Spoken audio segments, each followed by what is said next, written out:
सामान्य digital payment पर नहीं देना होगा charge. Unified payment interface OP payment पर चार्ज लगाए जाने की खबरों के बाद ओपी को संचालित करने वाले कॉर्पोरेशन ऑफ इंडिया एनपीसीआई ने खुद आगे आकर सफाई दी है कि अब पेमेंट पर 1 अप्रैल से कोई एक्स्ट्रा चार्ज नहीं लगेगा।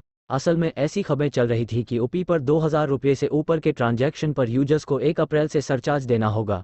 अब एनपीसीआई ने बताया है कि कस्टमर्स को ऐसा कोई चार्ज नहीं देना है।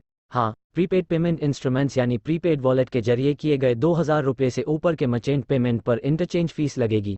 मीडिया रिपोर्ट्स में अप्रैल महीने से unified payments interface OP payment पर चार्ज लगने का दावा सामने आने के बाद एनपीसीआई ने कहा कि इंटरचेंज फी केवल प्रीपेड पेमेंट इंस्ट्रूमेंट्स पीपीआई लेन देन नेशनल पेमेंट्स पर लागू होगा। एनपीसीआई ने खुद आगे आकर सफाई दी है कि उक्त पेमेंट पर 1 अप्रैल से कोई एक्स्ट्रा चार्ज नहीं लगेगा। हाँ, प्रीपेड पेमेंट इंस्ट्रूमेंट्स यानी प्रीपेड वॉलेट के जरिए किए गए पेमेंट पर इंटरचेंज फीस लगेगी। प्रीपेड वॉलेट्स के जरिए यूपीआई ऐप पर फ्री ट्रांजैक्शन का ऑप्शन मिलता रहेगा। क्यों आया था फैसला? एनपीसीआई ने 1.1% तक के इंटरचेंज फीस का ऐलान इसलिए किया ताकि बैंकों और पेमेंट सर्विस प्रोवाइडरों का रेवेन्यू बढ़े जो ओपी लेन देन की ऊंची लागत से जूझ रहे हैं। इसकी समीक्षा 30 सितंबर 2023 तक की जानी थी। क्या है इंटरचेंज फी?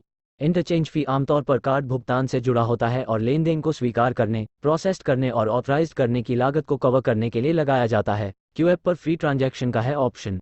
बैंक अकाउंट को लिंक करके किया जाता है। ऐसे ट्रांजैक्शंस 99.9% है। ऐसे बैंक अकाउंट से बैंक अकाउंट वाले ट्रांजैक्शन अभी भी फ्री है। हालांकि कुछ गाइडलाइंस के तहत पीपीआई वॉलेट्स को इंटरऑपरेबल अप इकोसिस्टम में लाया गया है, जिसके बाद इन पर इंटरचेंज चार्ज लगेगा। साथ ही bank account to bank account आधारित अप पेमेंट फ्री बने रहेंगे। इससे कस्टमर्स के पास किसी भी बैंक यूपीआई के जरिए सबसे ज्यादा ट्रांजैक्शन अकाउंट, रुपए क्रेडिट कार्ड और संग समझें।